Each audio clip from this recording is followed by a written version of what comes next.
All right, hello everybody. I think we've got a good number of people already in the webinar, so let's kick off. So thank you very much for joining me today and welcome to today's webinar on the sneak peek release of the Thoughtworks Technology Radar version 31.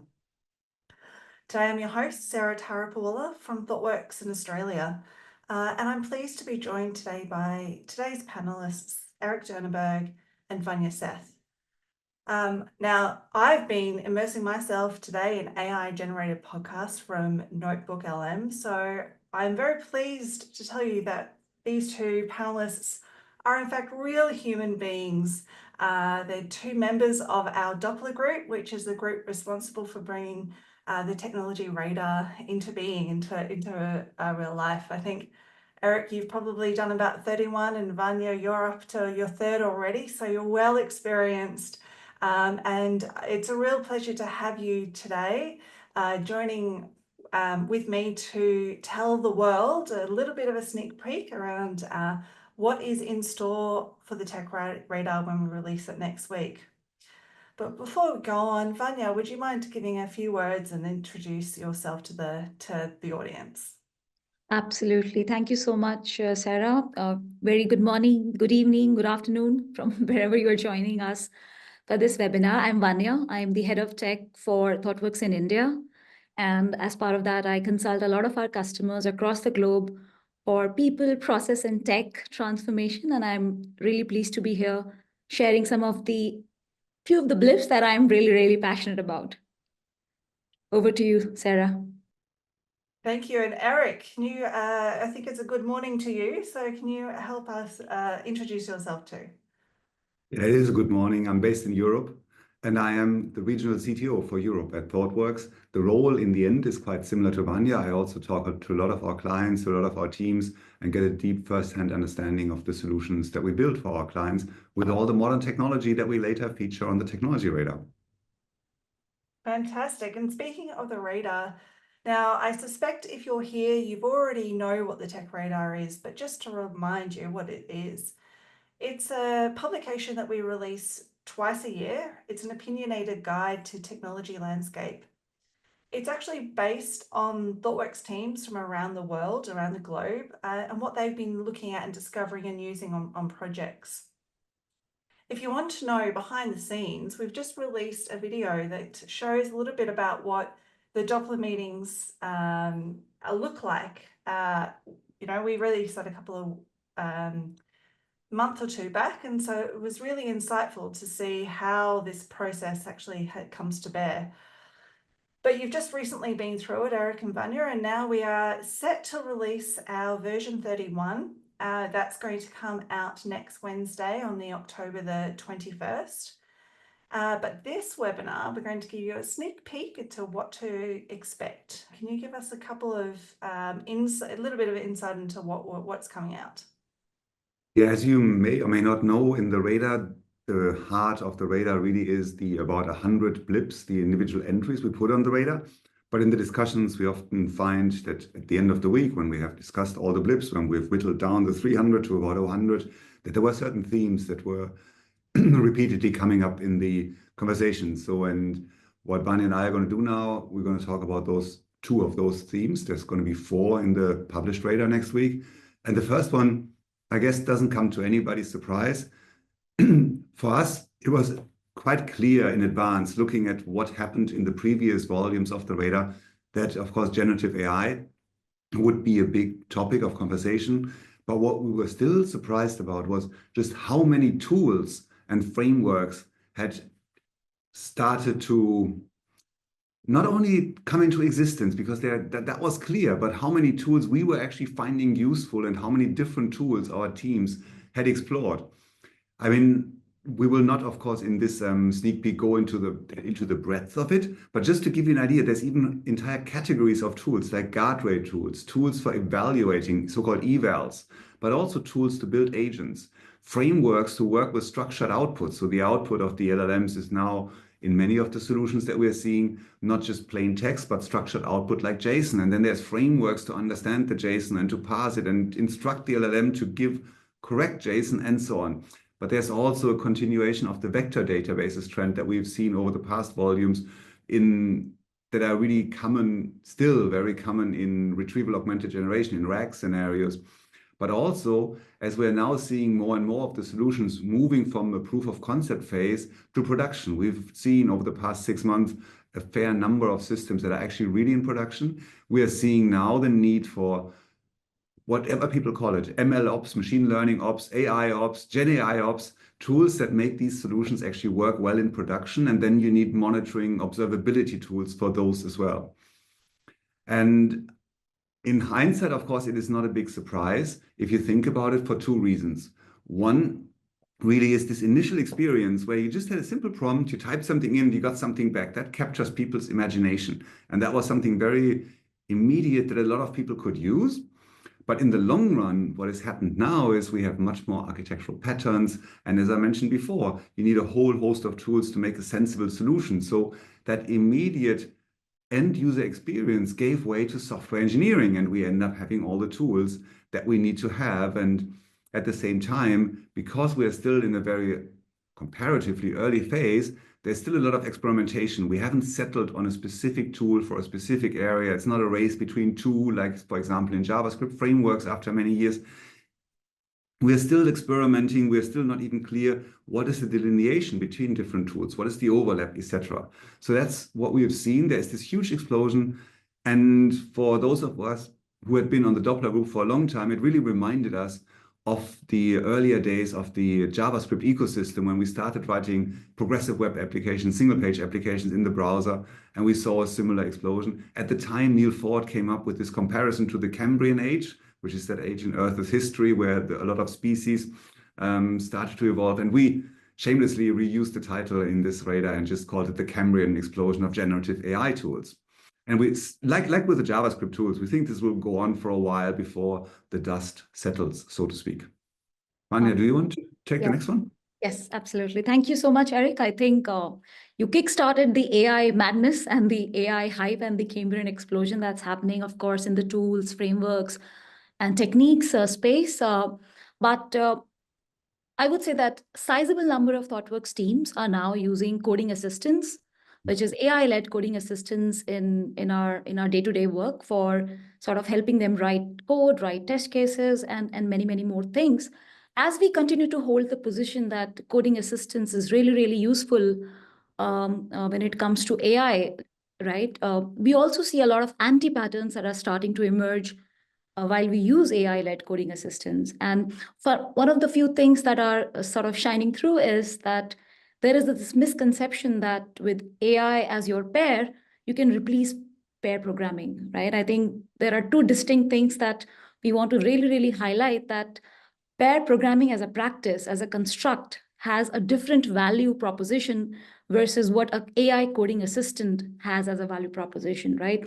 And pairing as a technique talks about making the team better, right? We are talking about how can the team evolve and learn, understand the code holistically, understand how the code has evolved over a period of time, because you get to pair with different people and understand their perspectives, versus a coding assistant, which makes you do the tactical job at hand quickly, or rather assists you in identifying what's the best way to solve the problem, right? So I think it's all about how do we think about some of these old practices which are still dear to us, and we still see this as a big anti-pattern that even the tagline for GitHub Copilot says it's your AI pair programmer. And I think that sort of fosters this misconception that coding or pairing is all about writing code faster, right? So I think that's something that it's very, very important to watch out for. One needs to think about collective code ownership, right? Rather than focusing on the tactical aspects, rather the strategic aspects of how a team is looking at their code base, how it's evolving, and how we can uphold the quality across instead of looking at one specific job at hand or one specific function at hand, right? One of the other anti-patterns that we see while we are using AI coding assistants is over-reliance on the suggestions. There's a certain science behind this, right? I think this is called as the machine bias or automation bias. And if a machine is telling me something, it must be right. And I think that's something that we have been noticing quite a lot. that suggestions that are generated by these AI coding assistances are accepted without looking at how does it impact your code quality, whether the code suggested it's secure or not, right? One should definitely remember that the commit is still going to hold your name, right? So you are still responsible for the quality of the code that you're committing, whether it's secure, whether it's robust, whether it has good optimal memory consumption and good compute related aspects, right? So over-reliance on coding assistance is definitely a strong anti-pattern to watch out for while using coding assistance. And there is also another interesting science behind this, which is called as the sunk cost fallacy.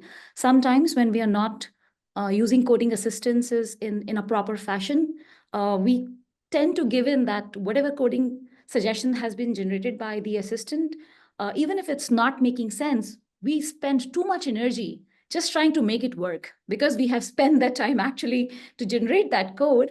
Now we believe that it's our moral obligation to sort of make that code work, even though we realize upfront that that's not making a lot of sense. I think these are some interesting anti-patterns that we have been noticing while we are using AI coding assistances. As I say, as I would say, that's also the Thoughtworks position that they are extremely useful, but then we should really watch out for some of these anti-patterns and bring the engineering practices, engineering rigor that we have always applied for software development still close to while we are using these AI coding assistants. All right.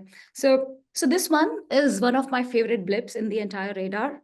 I don't really want to bias our listeners, but if there is one thing that I want all of us to walk back with from this sneak peek webinar is this Foundation DB.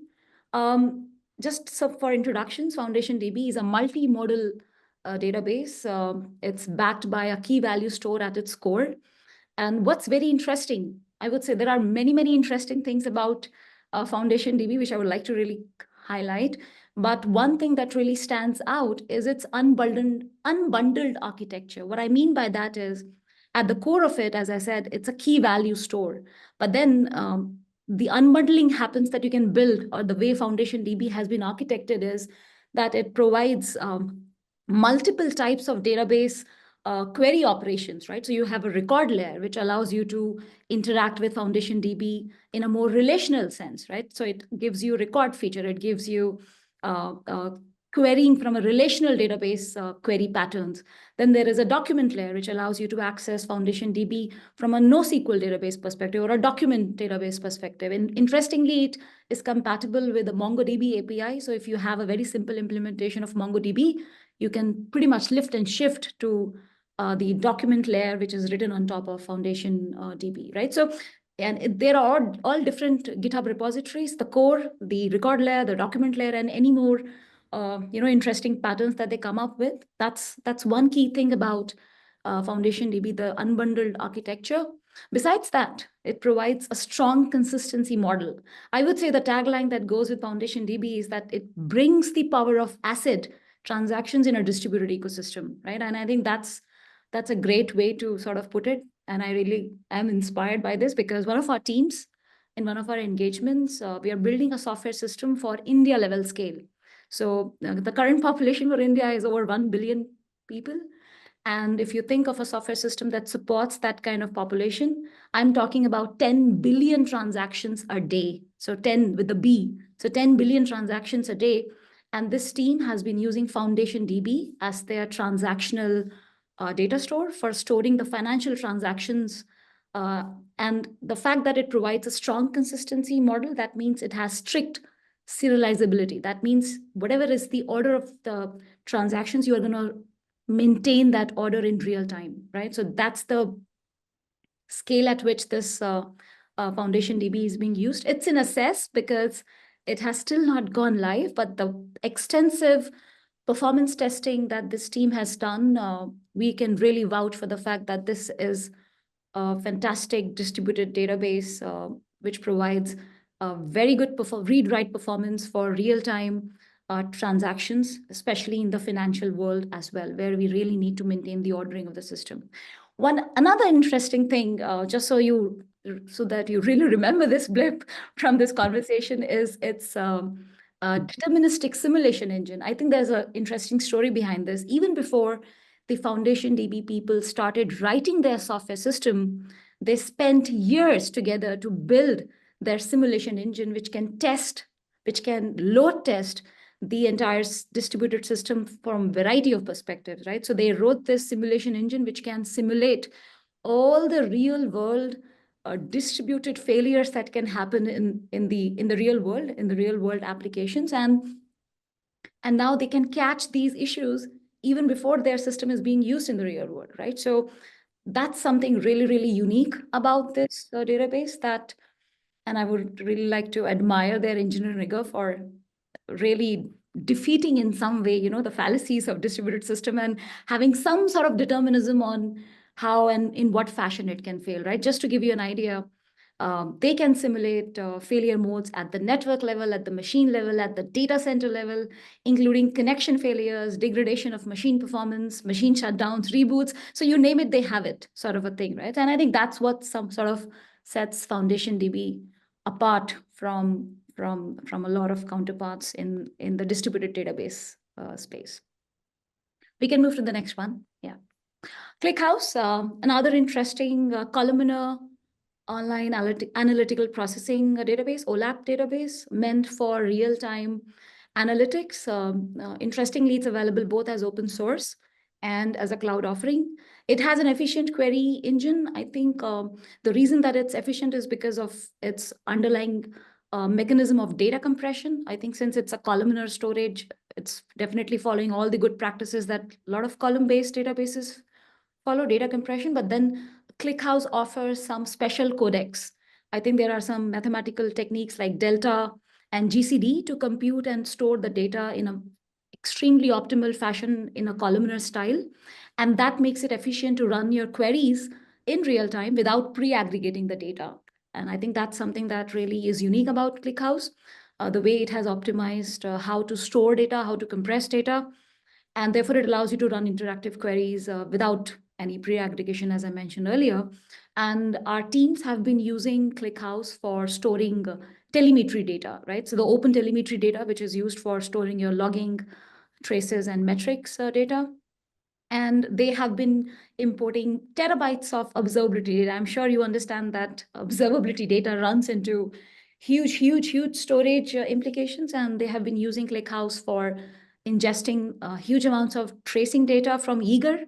And they have been able to use this to analyze also that data very effectively. And that's the reason that ClickHouse is being featured here. Over to you, Eric. Yeah, looking at the title, you can see that I'm returning us a little bit to large language models. And I mean, just to make it very clear in the way we discuss it, there's a whole bunch of large language model-based tools that we use as software engineers. There is also, and this is why I picked this one for this presentation, there is also a growing number, of course, of systems that actually allow us to build better business applications, or in this case, sometimes to mostly focus on cost savings. And LLM as a judge, I mean, it's not a term I guess anybody in the Thoughtworks group would have chosen, but it is what the industry seems to settle on. Does roughly what you might expect from the title. You're using an LLM to judge another system. That system in turn can be based on LLMs, but doesn't have to be. The idea really is that you're using an LLM to evaluate what another system does. We're seeing this quite a lot these days, that we have systems that process vast amount of data and they are giving answers about that data set, and it's really next to impossible to follow how those systems arrived at the answer. And what you then want to do is to optimize it, or to see, is this system actually working as intended? You have to find a way to evaluate how that works. And sometimes, and we know this, I mean, from working, for example, with an e-commerce company, people get paid money. They use human evaluators. Human evaluators are looking at the answers of, say, a search result and say, is that a good result or not, to actually improve then hopefully the quality. And this is a scenario where, of course, you can think an LLM can do that and evaluate the responses. And this is exactly one of the examples that we've seen, and that is also cited in the literature, in the research in that field, that you are then saying, let us use an LLM for that task. Like with any software tool that you're using, this is not just a simple plugin. We have in the article linked current overview of that field, and the article is roughly 10,000 words. That's the overview article. And there's a lot of statistics and tables in there. When you're trying to do anything like this, it is not simply saying, oh, we'll just hook up ChatGPT with this and we'll get an answer and it says this is something like that. You have to think, what is the baseline of the score? How do we actually, what are we scoring? How do we derive at the score? What baseline do we compare this to? Normally, as you said, you may have a baseline of human evaluators, and then you can compare, before you actually start something like this in production, how does the large language model generated evaluation compare to the human evaluators? But again, there's a lot of statistics involved. The human evaluators may not always agree. The LLM might not always agree with the human evaluators, but might be consistent in itself, and so on. So again, before you do that, you really have to think and experiment quite a bit, be methodological about it. In the same way as if you're using, I don't know, anything like a JavaScript framework, you generally shouldn't just plug it in without really understanding the framework, without actually thinking what design patterns of how to use it. So the same thing is actually true for those tools. There's also still, and that overview paper that I mentioned that we will be linking, we have, of course, the text is written, but I mean, that will be published next week, that overview paper that we're linking from the Technology Radar, that actually also talks a little bit about the biases and the current problems that are known. For example, some of the evaluators showed in some of the research that they simply favored the first answer, or like it was based on the position, right? I mean, no matter how good the answer was, it was just the position that the answer was given that got favored. Or one of the results was that verbose answers in general were preferred over shorter answers, but that might not be what either the LLM should be doing nor what a human person would have done. But at the same time, of course, the speed and the cost saving of using an LLM-based system over having potentially tens or even hundreds of humans scoring thousands and thousands of different, say, search results or answers in a chatbot system, that of course is quite appealing. And therefore, what we are seeing, and this is in trial, which means we have actually used this in production at least one of our clients, that is the bar for trial for us, shows that it is worthwhile. But as I said, it's not a quick fix. You really have to get into the subject matter quite a bit. Moving on, something totally different.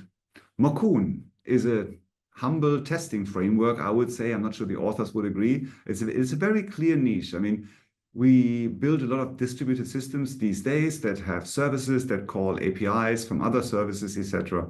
And it shouldn't come as a surprise to you that Thoughtworks is a company that looks a lot at testing. Of course, and I can't state this often enough, there is a test pyramid.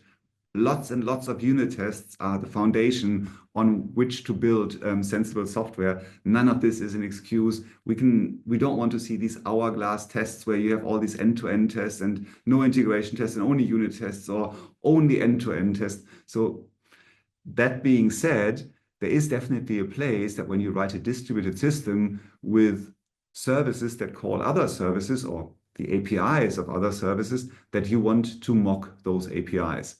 And Mockun is a really relatively comprehensive tool, I would say, in that space.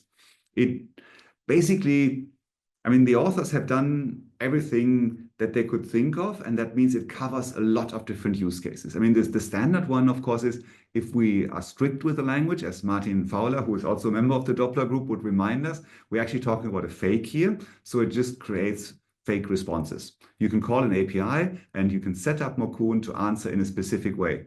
That's super useful for standard cases, but especially for edge cases. What does happen when the API actually returns something unexpected, like unauthorized or an internal server error? So how does your system deal with it? I mean, one of my favorite issues is, and I'm sure you've seen that as well, endless spinners in web front ends or bad error messages when an API doesn't respond and the UI isn't prepared for this. And this is exactly what you can actually test with that. The deployment models are quite varied. I mean, you can run this locally. It's a desktop application if you want it to be. There's a cloud service. I mean, this is, I guess, what the monetization model is of this piece of open source software. They do have a monetization model. which is, of course, very easy. I mean, you can just go to the cloud, you log in, you create an account, and you have the services there. But you can also run it in a Docker container, which, of course, is super helpful when you do, and you should, run it in your CI and CD pipeline. But you could also, just for playing around, you can use it with a Lambda function or the serverless function of your choice at the cloud provider of your choice. I'm not sure whether you had the same reaction that I had when I first heard about this tool. When I just said desktop application, I was like, oh, how do I configure this? Am I just having a graphical user interface, and how do I share this? How do I track the configuration, etc.? And yes, it is as you expect, which really lowers the bar for entry. You don't have to learn another, I was going to say language, but most of the time it's either YAML or HAML or some JSON dialect in which you have to produce it. You can actually use a graphical user interface to do this, but it does store it in a JSON file, so you can keep the environments, as they are called, you can keep them in Git and actually share it across the team for reproducibility. And then, of course, I would argue, crucially, accessible in your CI pipe, in your CD pipeline for the automated testing. One last feature I might want to mention is that for this testing, for this more exploratory testing, when you're building the application, when you want to see something, it can also create fake answers. And it actually has a relatively sophisticated fake data mechanism built in to generate arbitrary amounts of text or even like URLs, images, etc. So it's really kind of a Swiss Army knife of a tool in the space of mocking APIs.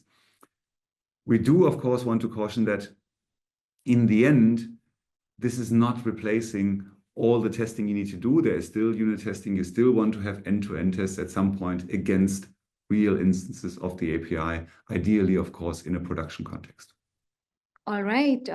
I think Eric did mention this at the beginning, that our radar conversations or the Doppler meeting was also dominated by a lot of AI blips. I imagine, Eric, it's about 40% of the blips are related to AI in the final published version. And rightly so, the sneak peek webinar also reflects the same, percentage. So here's another interesting blip from the AI, world called AI team assistants. I think one thing that comes to mind when we think about AI first software delivery, or rather the first thing that comes to mind when we say the word AI first software delivery, is coding assistants, right? I think we spoke about the anti-patterns at the beginning. And that's sort of a question, right? It's also puzzling that are developers the only team members in a software development team?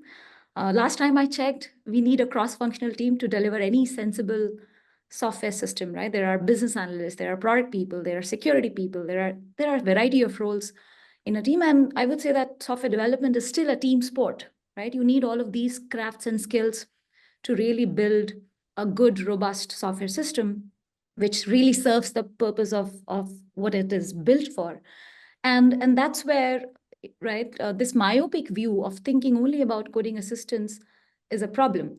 And therefore, the question is, what is the right way to bring AI to the entire software supply chain, right? Which includes all the activities from how do you research for your product? How do you do planning for your product? How do you do requirement analysis for your product? How do you do story writing for your software system? And of course, how do you develop? How do you test? And eventually, how do you maintain or push your software system into production, right? And how do you observe your software system? So AI should pretty much impact the entire software value chain. And that's where there is an interesting breed of software systems that we are starting to see, which is called as AI team assistants. So you notice the difference.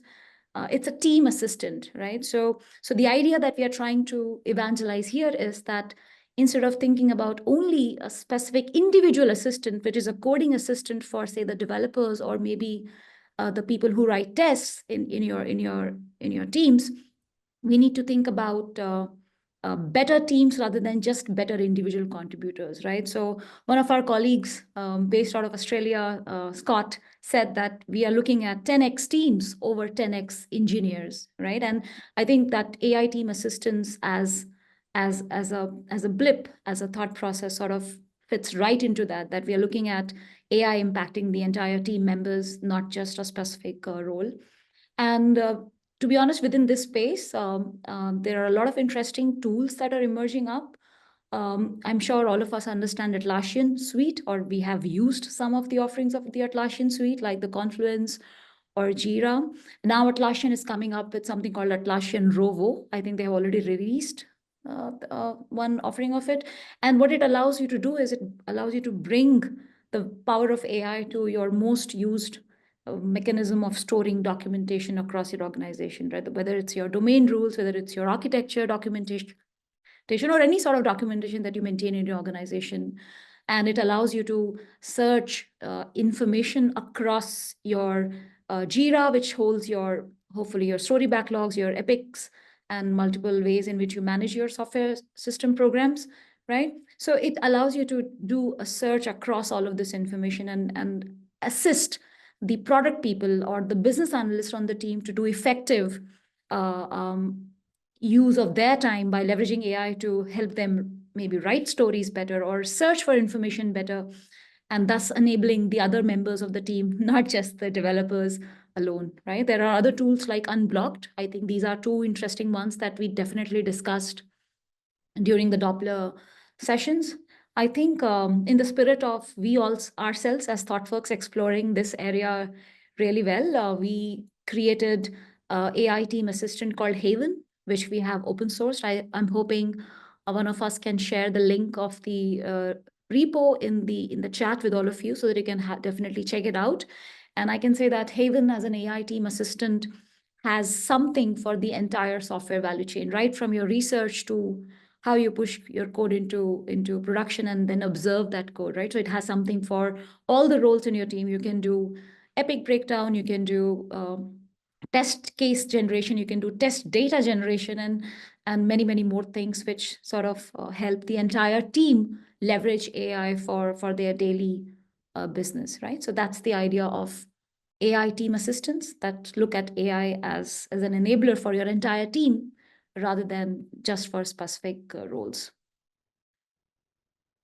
And I think somebody asked in the chat, can you talk about AI in some of the other fields like refactoring, reverse engineering? And here we go. This is specifically associated with the reverse engineering part, but some context. I'm sure if you have dealt with legacy code, you would know I'm talking about the mainframes of the world or the TIBCOs of the world, which have been probably lying around there for the last 30, 40 years.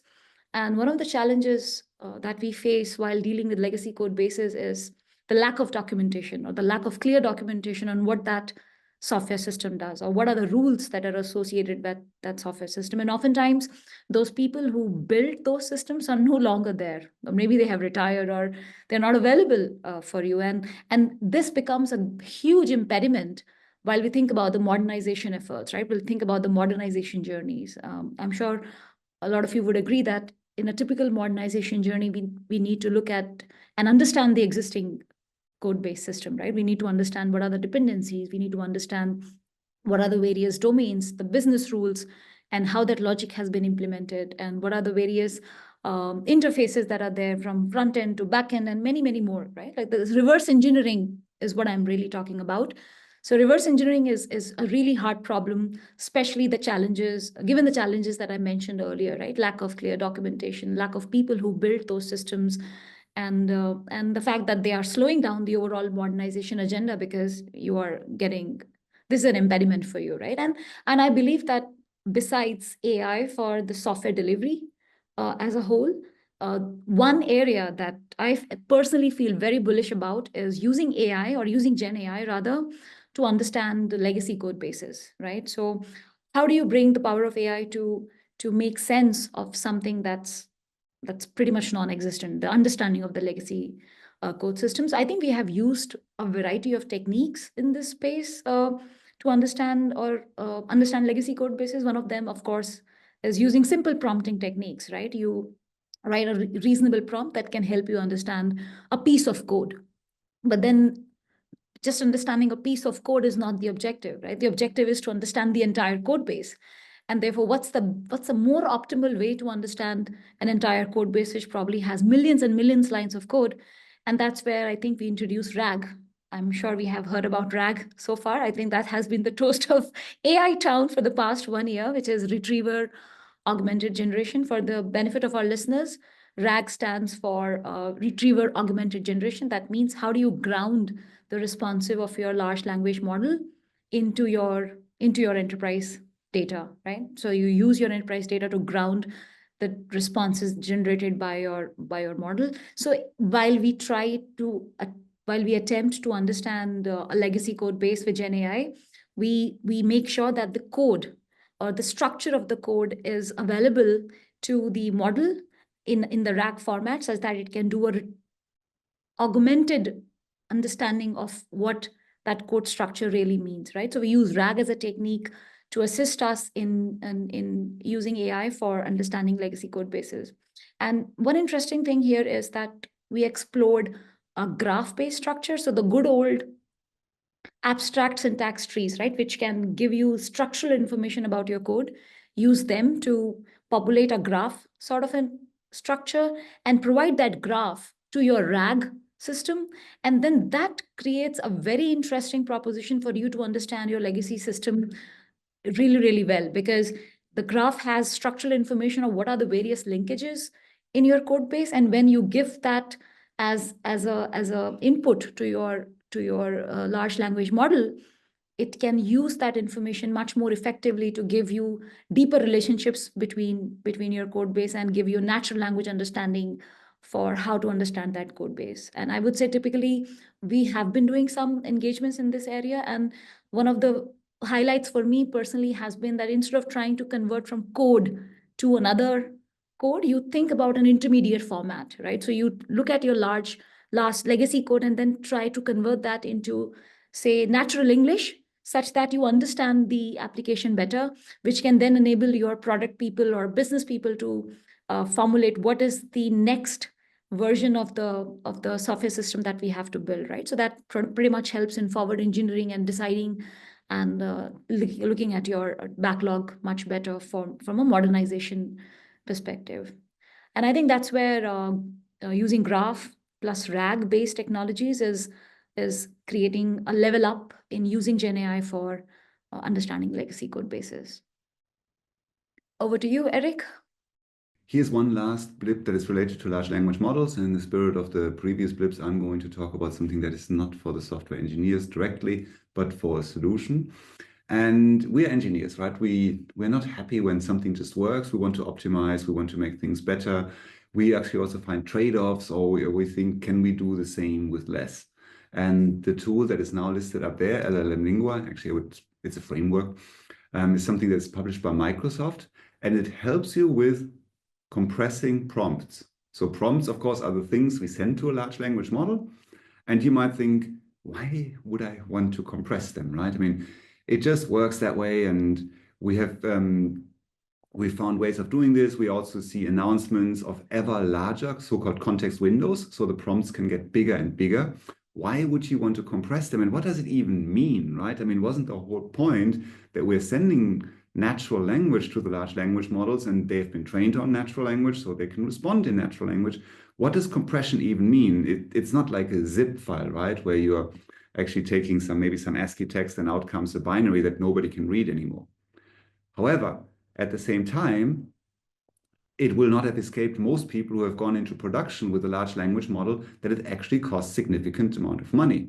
A lot of people are talking about the cost and also then, of course, related to that, the environmental impact of training these models. But that is often done by, say, the hyperscalers, the large cloud providers. But when you're actually running an LLM in production, you're using the trained large language model, and you still have to do the inferencing all the time, which does cost money. And the larger the prompt is, the more you utilize the large context windows, the more you also pay for it, both in financial cost to the company that is hosting the model, or if you are hosting it yourself, a smaller model, like not one of those large frontier models, you're paying for the electricity for running, or actually acquiring the required hardware to run those.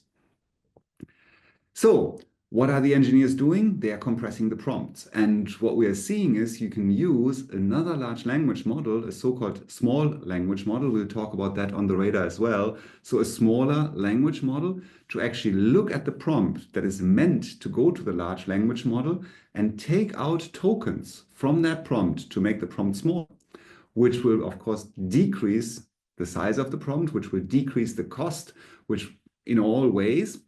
And the idea, of course, is that despite reducing the size of the prompt, you get an answer of at least a similar quality, ideally the same quality as the original one. In the same way as you were compressing music with MP3s, right? I mean, you do want to compress them because you have to pay for storage. So you try to make them smaller and you hope you don't notice the difference in the result. That's exactly what we're doing in this case. Again, this is a lot of statistics, a lot of experiments you need to do. You have to understand exactly what you're doing. There are papers, I think we are linking to one from the blip text as well, that describe the approach a little bit better. And of course, you still have to understand how to do the compression with a tool. You have to know what small language model to use on your side before sending this out. To give you an understanding, I mean, the size of the compression can be 20x in many cases. So the prompt is 20 times as small. This blip is called LLM lingua. This is actually a little bit of a family of different ones. So there's a long LLM lingua, which is for really large prompts, as they will occur when you use RAG, retrieval augmented generation, that Vanya just talked about. On that case, you probably only get a quarter of the size and not a 20-fold reduction, but that's still not negligible. What I found personally quite interesting is that it not only creates a response that is, again, statistics apply, do your own research, but that the response is not only as good as the response would be without compression. In certain cases, it can actually result in better responses with the compression. And there's one, just to highlight, there's one thing that is now known as lost in the middle problem. When you have these really large prompts, and we don't understand how these models work, to be honest with you, right? There is an observation that if you have a really large prompt, the large language model hones in on what is at the beginning, at the end, but doesn't take so much into account what is in the middle.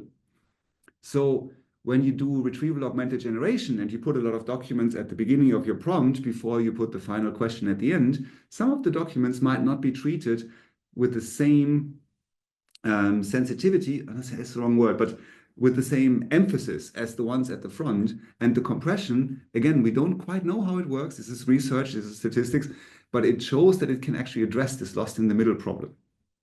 Just to give you an idea of like how far we are going with this, and that we have come quite a long way of just saying, yeah, there's a model, put a prompt in, get some response out. We are really doing what we've done as engineers for decades. We're engineering.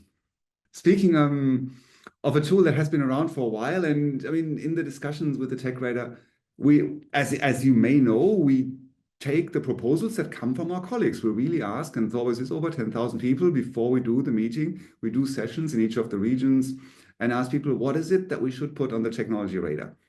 And oftentimes people, and this is exactly what we encourage, people give us tools that they have liked, that they have discovered and used and found useful. Oftentimes, these are tools which have been around for sometimes years, many, many years, sometimes even a decade, and we then make a decision in the meeting, and most of the time it goes that we do not include it on the radar because we're saying this tool has been around forever. We can't really say that much about it other than it's useful. It's not a new thing and we don't include it. But sometimes there are these little gems that, I don't know, none of us has come across, and when you see it, you think like, why didn't I see this before? This is useful. Why is this not used more widely? And Difftastic is one of those tools. And Difftastic is a tool that allows you to show diffs between two versions of a program, like the diff command line tool. But the diff command line tool, of course, works purely on text. Difftastic uses an abstract syntax treater. That means it parses the programming language and has richer semantic information to do the diff. It supports, if I remember correctly, over 30 different programming languages, all the standard ones that we, at least at Thoughtworks, we see day to day, they are included. And it really helps when you're looking at a diff file to get a better understanding, and the diff is clearer. I mean, it is, people have argued, isn't this the same as specific command line flags with diff, and you can just show the words? Trust me, if you see it, it's not. I mean, it's clear that it is really a better display of what changed based on an understanding of the language. You wouldn't use it all the time. I mean, performance clearly isn't as good as the standard Unix diff tool that has been, it's so old that it must be very, very performant because it was designed on computers that were a fraction of the speed that we're running on. The display is only side by side in the command line. So most of the time, as I said, it's super helpful. Sometimes it can be confusing. And it's also not trying to do everything that diff does. So it's not a tool that produces patches. If you need to create a patch file for one reason or another, either directly or as part of a higher level tool, that's not for you. It's also not there to merge differences. You could think, like, I mean, if you're trying to merge two files when you have a conflict, for example, in a distributed version control system like Git, then, I mean, a tool that works on an AST, you could think does a better version of merging automatically. The authors haven't tried to do that, so it's not for merging, it's really just for looking at changes. And I will be honest, one of the reasons why we also included it in the radar is that we are now seeing a lot of use of the AI-assisted coding that Vanya talked about in depth, and that also means that we are seeing larger and larger pull requests. I mean, there's research that shows that over time, for people who have a lot of data, that the pull requests are getting bigger because it is easier to generate more code. And then here we are trying to say, maybe there's also now better tools to actually make sense of those large pull requests, and that is something to try out. That's, if I remember correctly, the whole set of blips we wanted to showcase. That's pretty amazing. That's like 8 new things. I don't know if anyone else has done what I've done, but I've certainly got a whole bunch of new tabs open with all these new things for me to explore. We've got about 10 minutes left if anyone has any questions. But Eric and Vanya, I thought that was a really interesting exploration into just some of the many blips that you've been working on.